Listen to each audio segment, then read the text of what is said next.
Order up.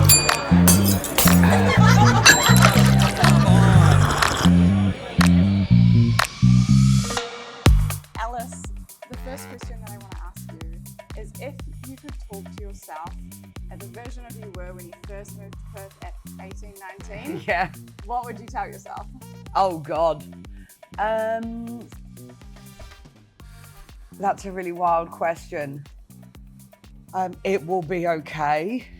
When I moved to Perth, I was definitely not the kind of happy, kind of together person I am.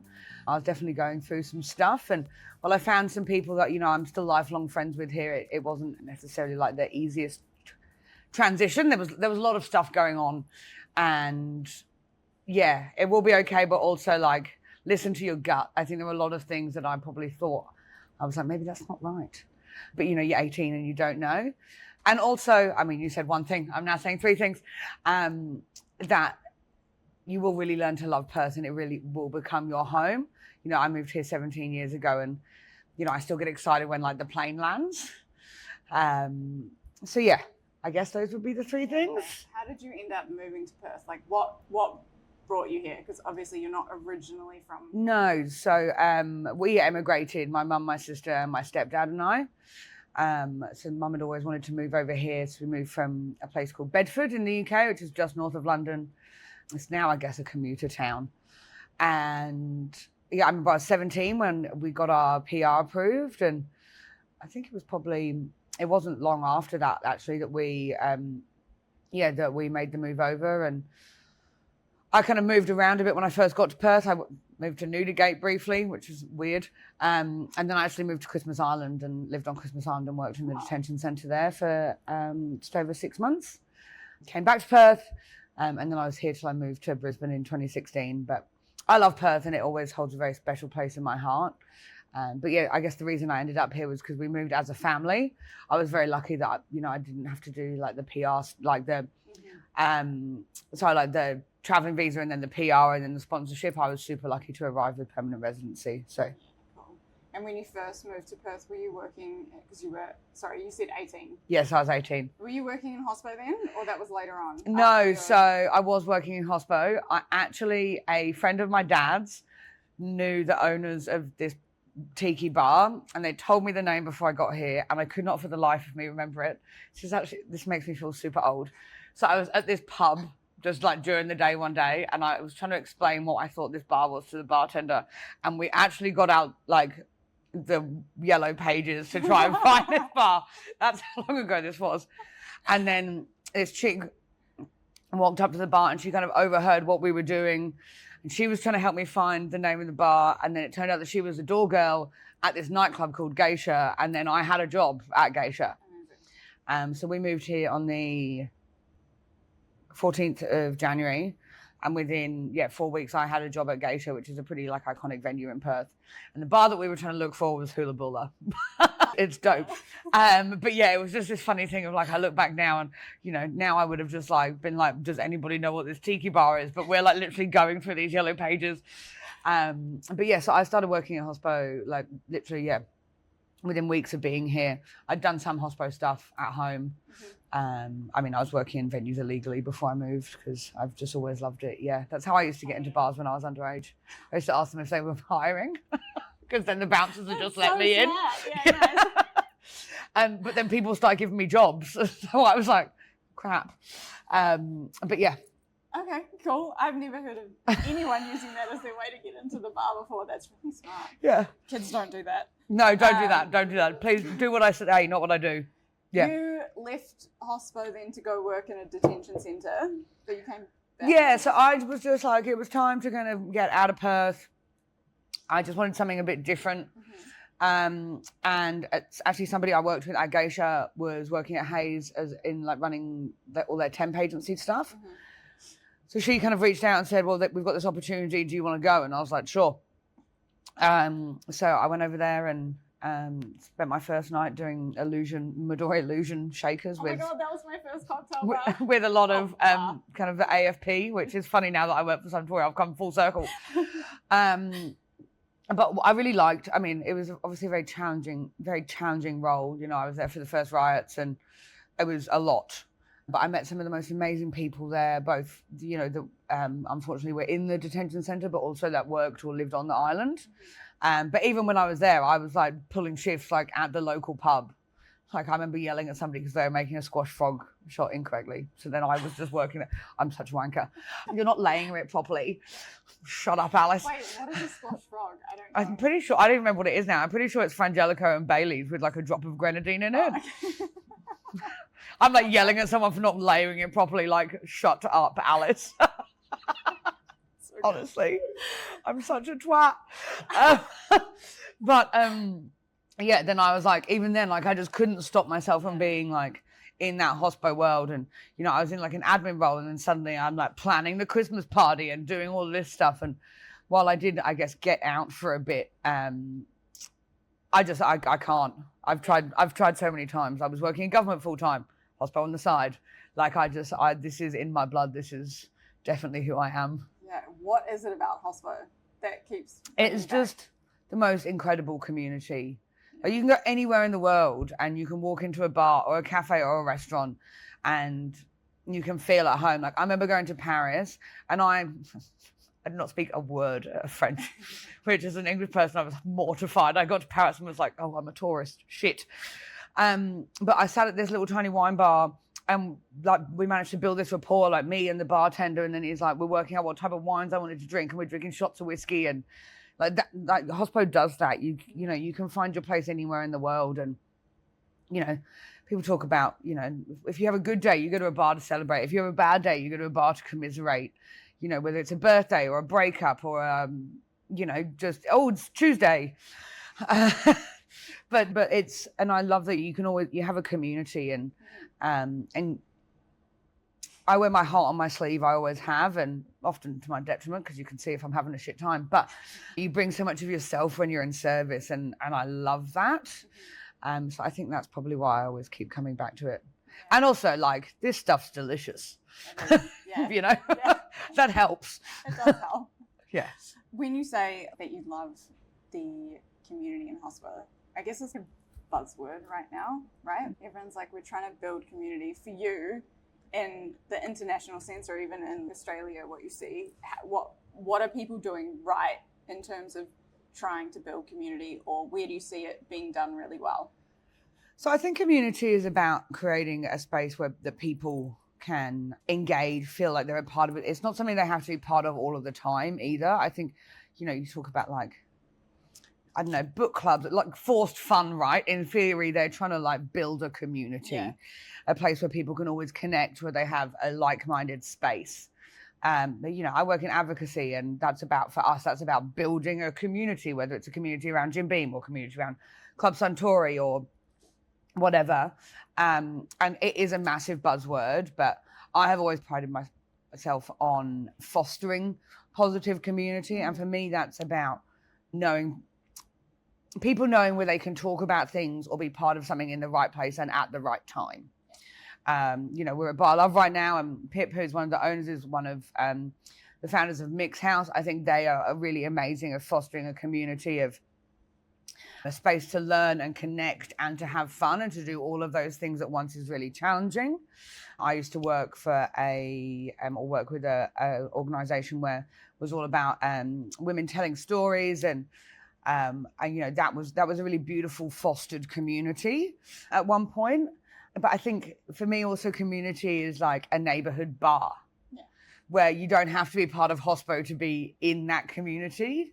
I think we forget that a lot of the time, when we create venues for the general public, we don't create venues for us.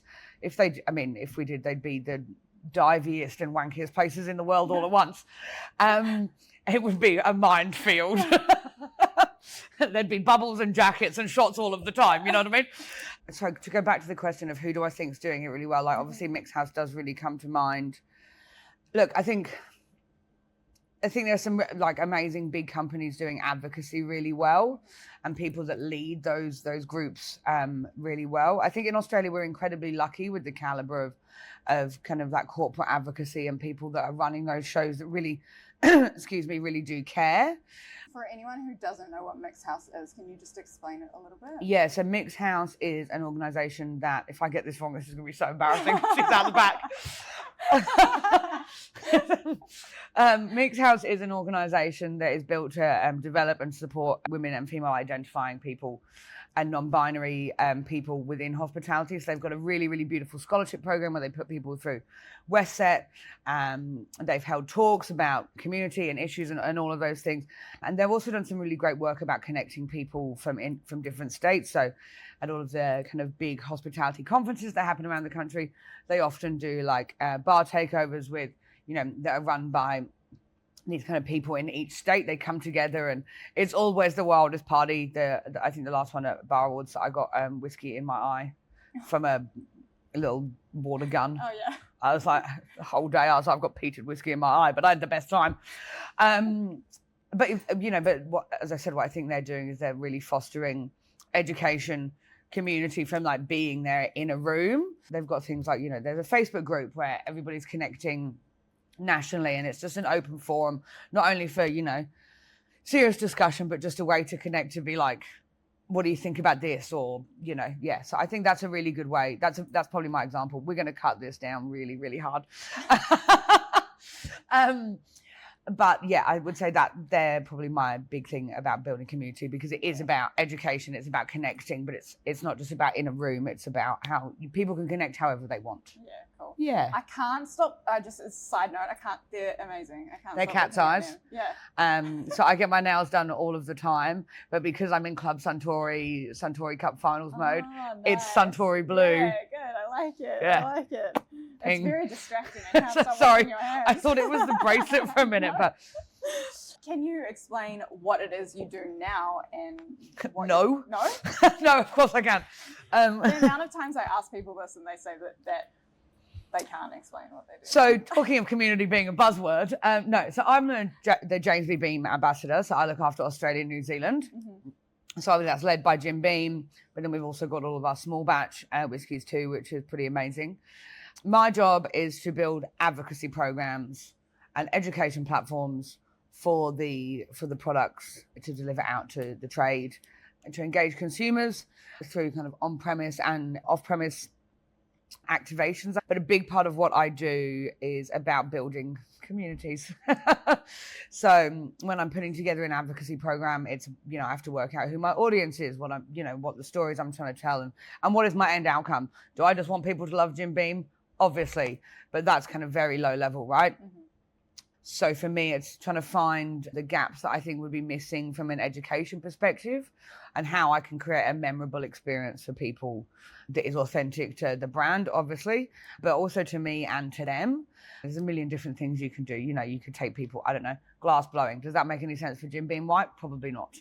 So just trying to work out exactly what fits, how to bring that brand to life, but also to make it relevant for the audience. Jim Beam White especially is obviously that much more mainstream than that kind of premium cocktail venue. So trying to work out how I can engage those guys.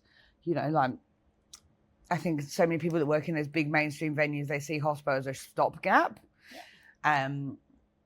But we don't know, like, that if they get a really amazing training, or they're part of an advocacy program, or whatever, they feel heard and seen, then they may end up running those venues, or they may come and work at one of these styles of venues. And I remember the first ever training I had, and it completely changed the way I thought about hospo. Yeah, I still remember, like, I was working in a nightclub, but the person that was training me taught me how to make this beautiful martini, and it just blew my mind. Yeah, my first ever training was at Geisha, and it was by this guy Gary Beadle. Shout out to Gary, he's amazing. He lives in Perth.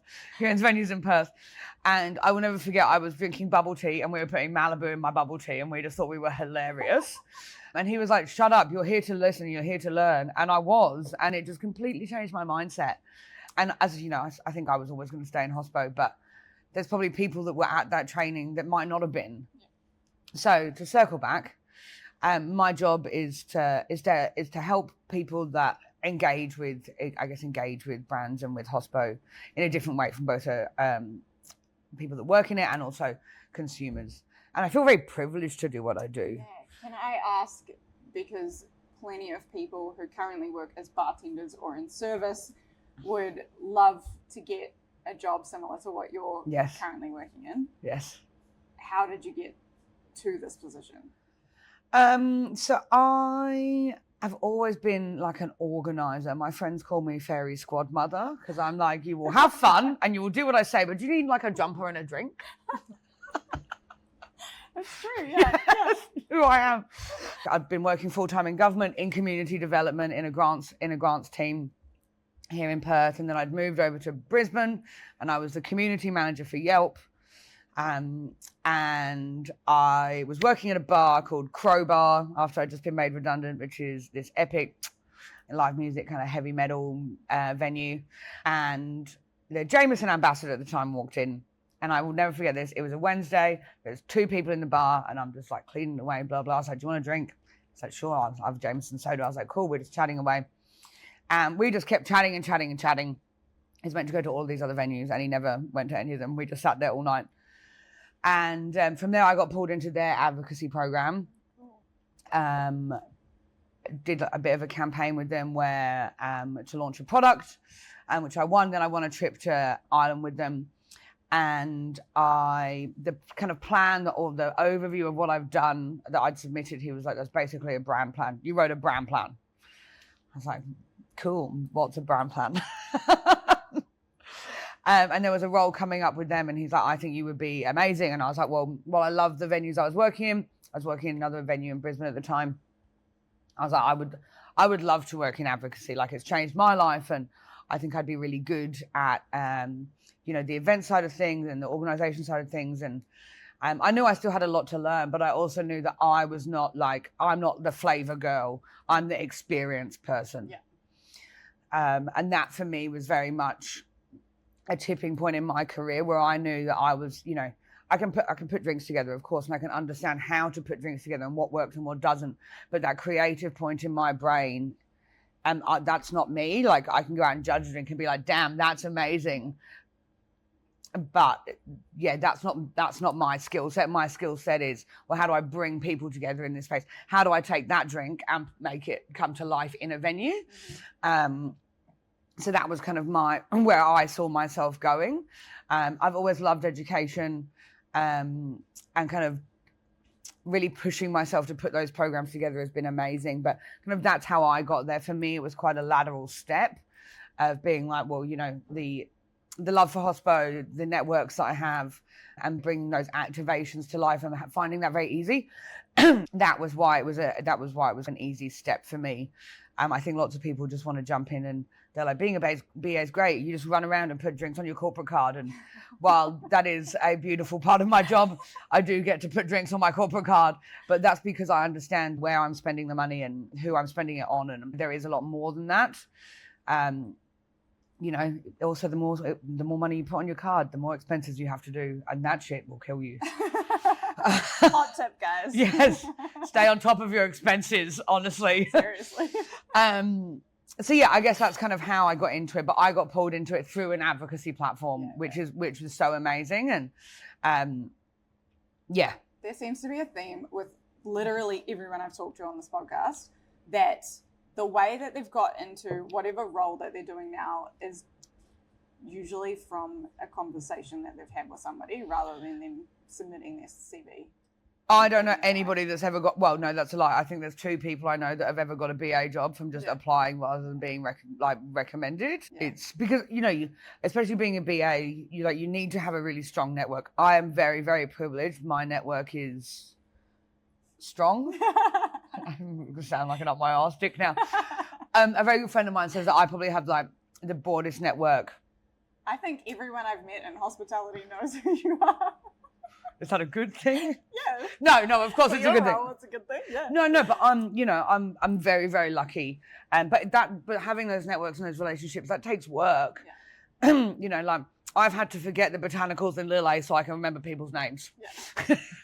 Yeah. There's 16 of them, but I don't know what they are anymore. Well, you're doing better than me. I was the Lille ambassador at one point. There's limited space in there. And Spice Girls lyrics, Buffy quotes, like, you know. I wish I was joking. Yeah. But I'm really not. I saw your fun fact is that you are a massive Buffy. It's Buffy tattoo. Oh. Buffy tattoo on my leg. I've been to conventions. I've met cast members. Oh my God, yes. I've met James Masters 3 times. 3 times. That's a lot. It's not enough. It's not enough. Anyway, I digress. Otherwise, I'll start sprouting facts about James Masters.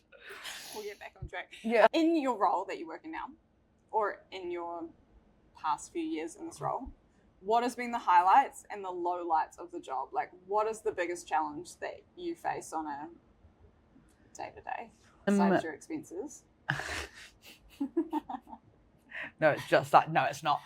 I'll go with the lows first and then I'll go to the highs. Sometimes being so on all of the time, and I'm the most extroverted extrovert I've ever met. I had no idea that, and like, I love the travel all of the time. Like, you know, I get to go home. I've lived here. I've lived in Brisbane. My best mates live in Melbourne. And, you know, I get to go home every time I'm traveling. How much are you traveling? I am in Sydney for 2 days between now and the 12th of August. Okay. And for context, it's the 25th of July. I will give you 4 of those days are for a personal trip to Brisbane for $1. Okay. But Fun. even still, you know. Yeah. So because we've got the Suntory Cup finals on at the moment and we're doing all these amazing things, I'm on the road a lot, which I love. Because if I didn't, I've always said if the travel was pulled from my role, I would find a new role. Yeah, okay. But it's not necessarily about the travel. It's about the, you're always on. If you're sitting at a bar at 2 o'clock in the morning, having a conversation with your best mate, you're on. And I love that that's what we do. And, you know, that's the privilege of the role. But I didn't realize how much I needed time to reset these days. And because I've just never needed that before. Right. Like when I lived here, like everybody had a key to my house. And do you know what I mean? I was always, and that's who I am. And I very much recharge by being around people. But I think I didn't realize how much my head needed to be on all of the time, which can be a bit of a challenge. I don't know if that's the right answer now I've said it out loud. Why? I don't know. But no, like I was on a plane the other day and I was just like, I just don't even know. My head is just so full of things all of the time. So it is quite hard to separate all of the stuff, right? Like, because all of my free time I spend in hospo, all of my work time I spend in hospo. When I'm doing something special, I go for drinks or I go for dinner. Do you know what I mean? So I think, finding the... So there is no relax that's outside of... No, and that's a me thing. Yeah. Like my mum has said to me, she's like, do you not really struggle with the fact that you have no separation? And I was like, well, no. I was like, I really love that. And that's why I'm so good at my job, because this is my life, right? Like I am the embodiment of what I do. And I think that's why I'm really good at what I do. But sometimes they're never being off. And I think I also do that to myself. Do you know what I mean? I could very easily like not sit and talk about work at 1 a.m. in a bar. Do I do that? I'm like, oh, have you tried this? Shut up, Alice. Also, nobody wants to drink high-proof bourbon at 2 o'clock in the morning. Well... No, that's a lie. Everybody does. Buy some Bookers, guys. No, but do you know what I mean? I think for me, the hardest thing is not knowing how to find the balance myself. Yeah, okay. And that has been the hardest thing for me. Do you find you're someone that's not very prone to burnout? I have found over the last 6 years that I am prone to burnout. Oh, okay. Okay.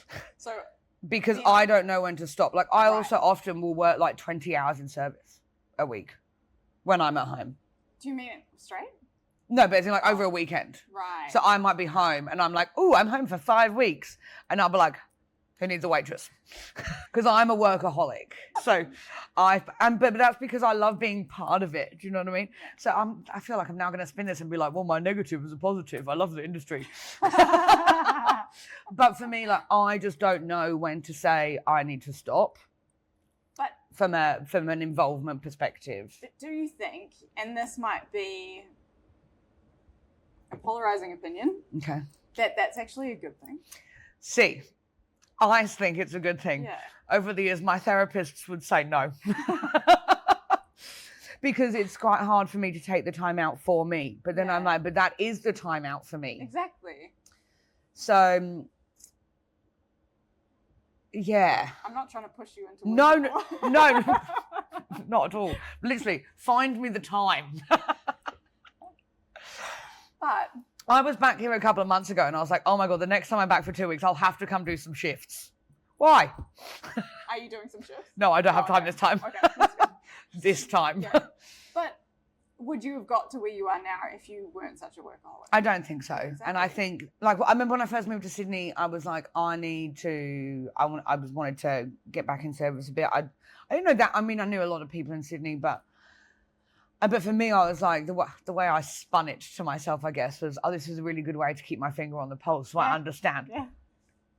I don't know. I feel you, because I don't work service anymore, and I'm like, oh, should I pick up a shift here and there? Yeah, but I was like, but that also, like, it grew my community, and I was working in a different role at that point, looking after a much wider breadth of categories, and I was working in an agave bar, and I looked after tequila and mezcal brands. So I was like, I am understanding this. And you know what I understand? Is people don't know when they're drinking tequila. That's what I learned. They'd be like, can I have 4 margaritas? And I'd be like, do you want some shots of tequila? And they're like, ew, tequila. I'd be like, okay, here's your margaritas. Makes sense, yeah. But even like understanding that was super helpful for me, because I was like, okay, well, we need to change the narrative when we're talking to consumers. Yeah, right. So do I think I would be where I am if I wasn't such a workaholic? No, probably not. Because I'm not the type. I don't like to sit still. I'm not like I can't just sit on the couch for 3 days. Yeah. Wild to me. I feel like we've diverged so far from the. That's okay. And the best things about my job is that I work I work so much. Yes. No. The highlights of my career. I did some stuff with Dre Masso and Julio Bermejo. A few years ago, who are 2 of the best people I've ever met in the world. And they are? So Julio Bermejo invented the Tommy's Margarita, and which his venue Tommy's turned 60 this year. Oh, I was going to try and get over to San Francisco to go to one of the kind of celebration parties, and I just couldn't make it work this year. But getting to travel around with him, listen to his stories, we did some stuff with another podcast and publication during that time, and live podcast with him, and just seeing how people connected and were just like so enamored by hearing his stories. He's like, it's so funny. I just put 3 ingredients in a blender. I'm like, I think you do a little bit more than that, Julio. Not too much. No. But I think, and again, this does really come back to community and how people are mentored. Whether it's through listening to a podcast or through being in a room, or like working with those guys on that project. So Dre Masso is an award-winning bartender and started a couple of products that I used to represent. And again, we traveled around. That was a massive career highlight. I think I had 55 people turn up for a masterclass on a Thursday in Perth. So you wanted a best international brand ambassador. Dre did. My boy. Nice. Oh, that makes me so happy. I'm the co-chair for APAC Hotels. That makes me so happy. We'll text him after this. But do you know what I mean? Okay, so like how I just felt then. Yeah, you look like you're gonna cry. I almost did. But do you know what I mean? Like that's like having those relationships with those people. Yeah. That is such a career highlight. Having worked with people, that I was doing a session in Melbourne a couple of weeks ago, and this super green young bartender, she has been to 2 of my sessions in Melbourne now, and then I was a bartender's weekender, and I was at the front of Death and Taxes or Dr. Gimlet or something, talking to somebody, and she just walked down the street, and I was like, oh my God, what are you doing here? I was like, did one of your venues bring you down? And she said, no. I just, I really wanted to come to this. I think it's really important. And I was like, she comes to my events, like, we're impacting these people's work. They saved up so much of their own cash. They threw themselves down, like, super introverted person, like, so introverted. And she was, like, really pushing herself out of her comfort zone to go to a party by herself. And I was like, that's what we do. Yeah. So being able to have those moments, like, those are my career highlights. If you could wave a wand and fix one thing about hospitality, what would it be? Really? Well, One thing. Yeah.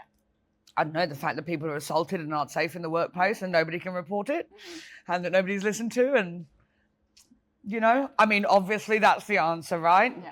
Yeah. But that's not just a hospo problem. That's a societal problem. That would obviously be the answer. That nobody had to go to work and not feel safe and be hurt. Yeah, that is obviously the answer. Yeah. Big ups to my girl Rocky for winning Person of the Year. There's a lot happening in Australia at the moment. In Australia, I mean, for absolutely the wrong reasons, and it's really good to see people making some noise about it now. Yeah. But Australia's been on the news a lot lately for that. Yeah, and I'm just so glad people are talking about it. Yeah. And I was talking to a friend of mine who's part of the Sorry Not Sorry collective, and when that stuff hits the news, then maybe a receptionist in some other place feels like she can now stand up and say something. Yeah. And from all of these steps that are happening, hopefully will start to change things and start to solve the issues. But that's a very long term. Totally. Yeah. That's a very long conversation to be had as well. So very much so. yeah, we won't get too deep into the weeds of that. No, because we could sit and we could talk for about 84 days about this, and I would, that stuff really does deserve the light of day and a very honest and staunch conversation. But yes, to answer the question, if there was one thing, if I could wave a magic wand, that is what I would, that is very much what I would change. Very fair. Me too. Yeah. Yeah. I would hope that's everybody's answer. Yeah. If it's not, I'm not talking to them again. Good. PSA.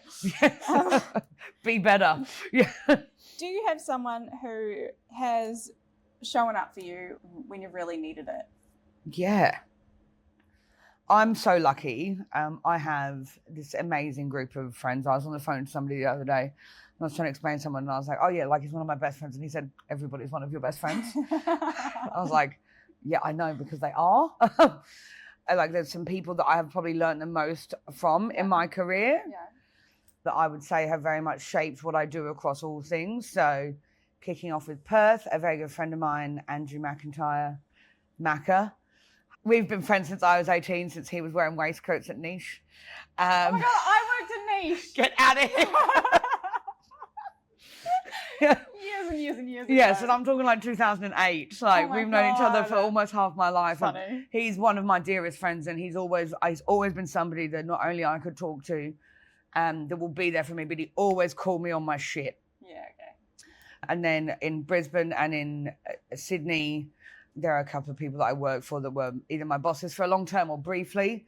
Cam Perrette, who is actually my housemate, we've lived together for a long time. Like, I remember I did a shift with him at a bar in Brisbane called Seymour's, and it's completely changed the way I looked at working on the floor. Okay, why? How? He was just so seamless, and so it was like ballet, right? And it was just amazing, and I just never had somebody that had worked in such. I'd never been in such, I guess, like a formal environment, even though it was like still a chill cocktail bar, but just the way he thought about things. And I only worked there for about 6-8 weeks, but it literally changed how I thought about the way I deliver service. When the next place I went to work after that, I worked with two people, Mikey Patterson, who now runs Crowbar in Brizzy, and Zach Minot, who works in the advocacy and Campari team.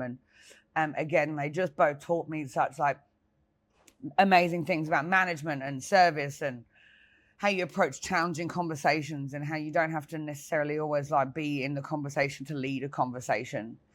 So I guess those 4 people would be pretty up there. And I guess from a personal perspective, a very good friend of mine, Jason Chan, who owns Hats and Tatson, is a distiller. He is very much there for me. I mean, as all of those four are too, but on a personal level and a professional level too, I would definitely call him a very good friend and mentor too.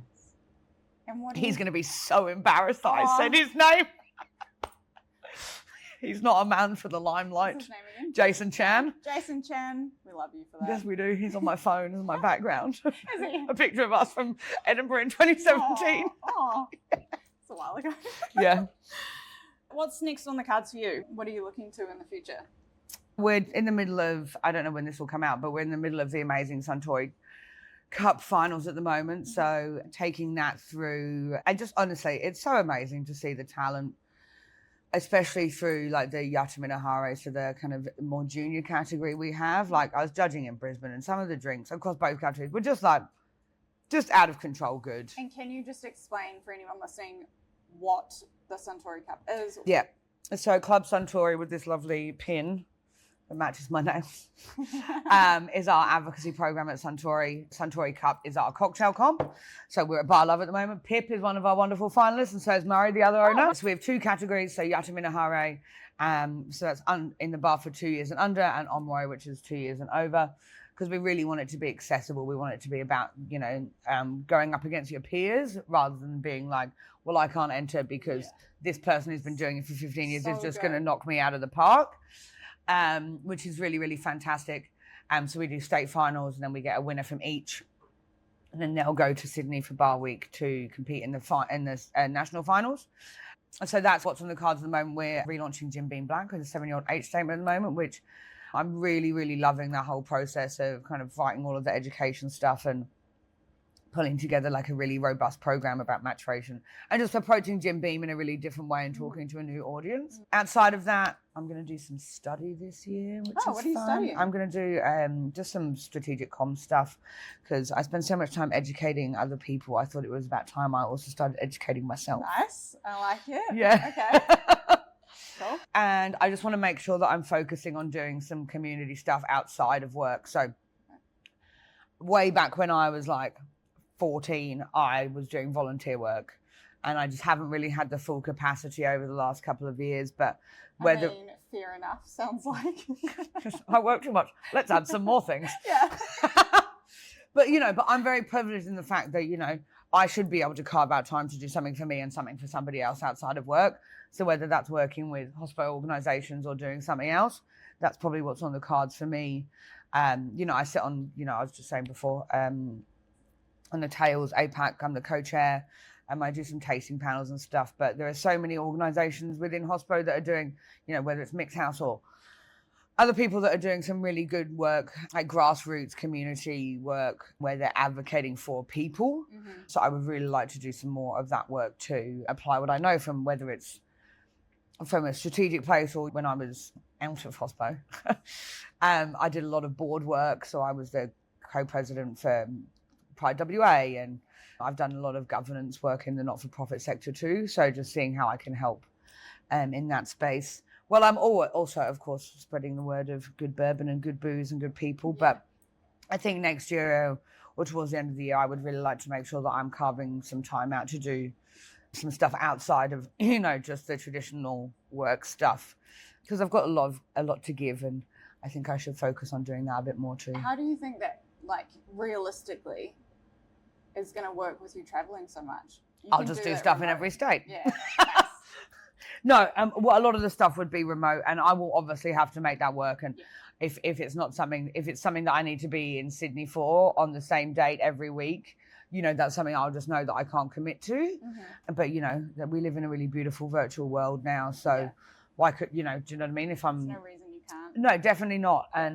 But I also think it's just time for me to kind of step up and do a little bit more, I think, in a structured way. Like, I know I'm very good at being present and supporting lots of different things, but I think it would be nice to give something to people in a little bit more of a formalized way. But we'll see. Fit it in with all your work. Yeah. Should we Not do my some fabulous social time. Oh my God. Drinking rosé on a rooftop, It's a hard life. Yeah. It's a hard life. Woo! Love the woo in the back. Should we do some quick fire questions? Yes, because I'm very good at answering things quickly and succinctly. Yeah. What is the most memorable experience you've had in a bar, good or bad? Okay, so the first thing that comes to mind is I want to say, oh God, I don't know what year it was. 2018 at the Artesian in London with a wonderful man called Ryan Snedden, who is just an amazing dude. And they had these cocktails that were in these little bubble things, and you put them in your mouth, and it was all the same drink inside, but they had different garnishes, so they tasted completely different. And the cocktail like popped in your mouth. Oh, yeah, that's fun. I don't know whether I enjoyed the popping sensation. It was like a really big bubble tea vibe, but you would literally pick them up. Do you know that it kind of gave me goosebumps because it kind of grosses me out a little bit? Yeah, so I really liked it. Ryan was not a huge fan. You're right. But we were at the Artesian. I think at this point it was the best bar in the world. Yeah. He knew somebody there, so we rolled in like, I think he was basically wearing this outfit. I was wearing like ripped jeans and a t-shirt with covered in tattoos. I was wearing a hat. I would normally be wearing a hat, but I'm not because I'm wearing an overall, so it makes me look like a scarecrow. It's literally the only reason I'm not wearing the hat. So it really does, like, so awkward. But you know, we're like tats out, like swearing to all hell, blah, blah, just sitting there drinking like a 75-pound cocktail that you had to pick up. That is probably one of the most memorable experiences of my life. Cool. It was amazing. Oh, I love that. You would have stuck out. I think we went to like a Weatherspoons afterwards, and I had like a pint of snake bite and a tuna melt. It was the most juxtaposition of a day. That's so Australian of you. What is a trend you want to see more of? Like, I love how drinks are fun. Yeah. Like, I'm so here for like, so like I love serious service, but you can do it in a fun way. Totally. Like Sammy, they do it in a fun way. Yeah. Do you know what I mean? Like caretakers do it in a fun way. Like the guys at Old Loves, they have a Ramos Gin Fizz on the menu that's topped with a West Coast cooler. That's fun. It comes out of a teapot. Amazing. The Pips Suntory cup drink basically definitely has goon in the name. Do you know what I mean? Like, let's have fun with this stuff again. A drink experience doesn't have to be so serious that it's not accessible. 100%. So what I love about drinks being more fun and blue or green or whatever is it makes it so much more accessible for the general consumer, and then they trust us, so then they listen, and then we can take them on a journey. Yeah. And I think that is a trend that I really love. We're making really good serious drinks in a fun way, so we're taking consumers on this amazing journey that means that they might try a weird, I don't know, Australian cane spirit or an overproof bourbon or an American single malt. Yeah. Do you know what I mean? Because they've had such a good time. Because they've had such a good experience, and then they trust us to take them on a journey. Yeah. So that's definitely a trend that I am very happy with. I'm so here for that as well. I agree. Make drinks fun again. Totally. Biggest pet peeve. So this could be bad service, milk punch, I don't know. Okay, if you let's say you were working service again, what is the biggest pet peeve that somebody else in service could do? I don't know, not listen to me. No. I joke. Yeah. Kind of. Just being unaware of, so from being in service with somebody or for a consumer. So weirdly enough, two-prong answer here. So pay attention to your surroundings. Mm-hmm. Like, I don't know how many people I work with, but they're not listening to the people around them. They don't say backs. They don't think about where they're putting things. They're not thinking about what other people are doing. There's no foresight into what is happening. They're so stuck in the moment. Mm-hmm. And I do think this comes from people still being quite junior, which is fine. But there was a point in time where I didn't know that. Do you know what I mean? Where you didn't know that. Mm-hmm. That stuff comes with experience and time. You also have to want to learn it, though. 100%. Yeah. And a pet peeve for a consumer, I get actually kind of the same, is listen to what your guest wants. Yeah. They're a guest. They're not a customer. Oh, I love that. Yes. So I keep saying consumer because I'm talking like that, it's very marketing brand thing. Yeah. But what your guest is that they are a guest.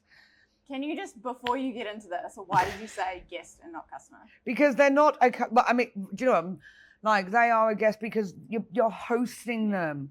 They are choosing to spend the time in your, like, when somebody comes over to your house, when you basically put a sign, like, it's like if you put a sign on your door that says "Come in for a cup of tea," you wouldn't be like, "Oh, I guess sit where you want." Do you know what I mean? When your mate comes round, you say, "Babe, what do you want? Please take a seat. Do you want a drink? Do you want a bourbon? Do you want a cup of tea?" Do you know what I mean? Like, Thank you. yes. But it's, they're a guest in your space. Mm-hmm. You're privileged that they've chosen you. That doesn't mean they can be a dick to you for no reason. Totally. Yep. But, like, I had a terrible time. The waiter flirted with my wife, 1 star. No, go away. So my pet peeve is just being so blinded by what you think you should do in service that you cannot see what the guest wants. I agree. I've got heaps of opinions. We could do this for hours. Oh, we could. We won't, but we could. Yeah. When is the most you've ever been in the weeds? As in, like, in service or just, like, in a job? It could be in a job. Well, preferably hospo job, but I'll take anything if it's a really good story. God. Oh, God, I don't know. What do you mean? Everybody has, like, one time. I've worked in a couple of... I've worked in a couple of venues where I'm like, I don't understand why the bar is so much in the weeds, because I'm like, it's not really that hard. Right. I'm like, it shouldn't be 45 minutes, wait for a drink. Yeah. You're making martinis. Yeah. Hurry up. There is this bar in New Zealand, I won't name who it is, but they have But process where somebody will put the ingredients in a shaker, they'll pass it to the next person will shake it, they'll pass it to the next person, and they will strain it. Okay, Pip, I've got a great idea for an activation. That's amazing. Is it in Auckland? Can we go there? Damn it! Okay, no, sorry. So when have I really, really, really been in the weeds? Like getting large-scale festival event stuff ready to go. Yeah. So things still being painted, volunteers or like intern staff not being briefed, the bar's not set up, all of that stuff. And I'm like, Tame Impala's DJing in like 10 minutes and the doors are, do you know what I mean? Like that stuff is just like, oh my God. But I love that stuff. And I don't know if that's even... Do you think you get like a little adrenaline thrill from it? Oh yeah, because I'm like, let's just go. I also think I used to be better at that stuff. Oh, okay. I think my tolerance for things not going well as I get slightly more mature basically as I get older, my tolerance for things not going well is so much lower than it used to be. Oh, interesting. Yeah, my tolerance parameter for my bullshit is like, I'm like, nope. Which is funny because then like 10 minutes before we're ready to go, I'm like, oh my God, so chill. But I find, and I think I probably put myself in the weeds in my head more than we often are. Yeah. So like I'll be setting up for an event and I'm like, if one thing is not perfect, then I'm done. Have you heard of anxiety? Yeah, yes, I have. I have very much. So. Yes, and I was thinking about this the other day because I was literally like losing my mind about something. And then I was like, literally 10 minutes before, I was like, I might go for a cigarette. Should we have a drink? Just completely fine. And everyone around me was like, what is happening? But because then once I'm there, there's nothing I can do. I think the biggest point of me being in the weeds is, I mean, I've done like, yeah, as I said, like big events. There's been like festival style bars outside venues, a New Year's Eve anywhere in Brisbane ever. Yeah, okay. But I think, yeah, for me, I definitely, the in my weeds now, as I get older, is in my head, where I just get so stressed about things not being right that I probably get in the way. I probably do have some other horror stories that I could say, but I probably shouldn't say them. Oh, okay. What about traveling? Have you ever had any travel? Oh, nightmares? Yeah. Yes. Tell me. Oh my God, so many. We were just in the States for a BA conference in Kentucky, which was chef's kiss, amazing. I met some of my new favorite people in the world as part of the James B. Bean team, honestly. Okay. I'm just so enamored with one of the team over there. I love her so much. And there was like hectic tornado and thunder and lightning storms and oh my God. So we were leaving Louisville to fly to Dallas. Something like that. Yeah. Yes. So then we got delayed in Dallas. So then we missed our next flights. Then we had an overnight stay in Dallas, and the hotel I booked was not great. There was like bullet casings in somebody's room. No. Yes, I was like, I have done us a disservice. I'm such an organizer. And then but there was like, we could see like the lightning storms from the plane. It was amazing. I'm petrified. Yeah, well, because it's obviously so far away. So I'm petrified of lightning, but I'm like, look at that out the window. But then we got delayed in Dallas, and then the poor guys then flew to LA, and then got delayed in LA. And it took us like another 25, 48 hours to get home or something. That is so awful. Which was rough. But that I handled fine. I was in the weeds then, but I was fine. I was just like, I've got this. Yeah. You're like a type A, D personality. Oh, 100%. I don't know if that makes sense. Yeah, I'm like very creative and emotional, but I love like a list. Yeah. I'm like, should we talk about the feelings on this list? And then my last question, I guess you kind of actually already answered that, but just like a hospo horror story or a funny story that you have. It's so gross. I don't know if I should tell it. Tell me and we can cut it if it's too gross. Okay, so when I worked at a nightclub it was like a house nightclub. So there was only one night we were like, this chick just would not come out of the bathroom after clothes. Anyway, she had shat herself so hard that it was like up the walls. Oh, and we had to ring her boyfriend to bring her new clothes at like 8 o'clock in the morning after we'd closed, because we can't put this in the podcast. Oh, The poor girl. Oh, I feel for it. Oh, So mate. rough. I felt for the cleaners. Yeah, oh, yeah, them too. But also she just walked out with like all this stuff in a carry bag. She looked so sad. Hospo horror stories. I don't know. I feel like, I don't know, maybe I've just been doing this for so long that I've forgotten You're all of just this. immune to everything. No, but I've just forgotten all of like the really gnarly stuff that happens when you're 18, which if it happened to me now, I'd be like, mortified. yeah. But you're like, well, that's weird. Moves along. You know? But I also think I've been very lucky in my career. Like, you know, I worked with amazing people here, and then amazing people again in Brisbane, and then in Sydney. Like, I don't think I've ever lived through anything really like horror. Do you know what I mean? Like, when you say horror story, I think of things that are like fun. Like, there's some really gross things that happened in nightclubs, but So many gross things. Oh my God. One Yeah. time, we're going to cut this out as well. Yeah. But one time, a girl, like, could obviously shit herself, and she pulled off her undies and, like, hid them in a planter box, and, you know, found them. And she picked them up with a pair of kitchen tongs and ran them through the bar. I walked into one night and a chick was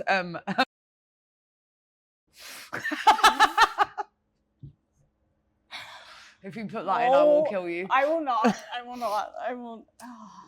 The blooper reel? Yes, but just us laughing to the things that then just like bleeped out. Yeah. If there is one legacy or mark that you can leave in the role that you're in or in hospitality in general, what is that going to be? It's another big question. I would like people to think that I brought them together, that I gave them a space where they could, that they could be, where they met their best friends. That's what I think that's what I'm really good at. And my mum always says that she's like, you just love to bring all of the people together in the same room at once. Why? Why? So I'm like, there's 70 people at my birthday party. Nobody knows each other. But no, I think that's what I'm really good at. Is I'm really good at connecting people, and I think people have a lot of trust in me of who I connect them with. And yeah, I think that would be my legacy, is that I gave people a space where they could find their people. Yeah. That's really beautiful. That's really nice. I'm such a soppy bitch. Well, thank you so much for joining me. No, thank you so much for having me. This has been awesome. I don't remember the last time I laughed this much. Aw. No, it's been really lovely. Me too. And it's awesome that we could do this in our kind of hometown. Yeah. But no, thank you so much for having me. Yay. Order up! Thank you so much for listening to this week's episode of Overproof. I will be back next week with another exciting guest.